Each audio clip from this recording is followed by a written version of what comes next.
Hello! In front of me I have FITBIT Versa 4 and I'm gonna show you how to change the vibration intensity level on this watch. First we need to wake up the screen on our watch, and you can do it by pressing the side button.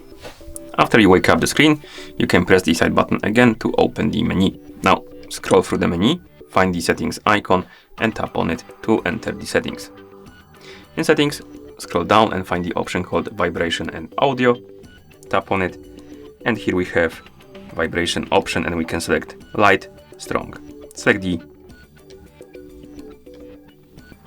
vibration level you like, or vibration intensity. And once you're done, you can press the side button to go back to watch face. And that's how you change the vibration intensity level on this watch. Thank you for watching. If you found this video helpful, please consider subscribing to our channel and leaving the like on the video.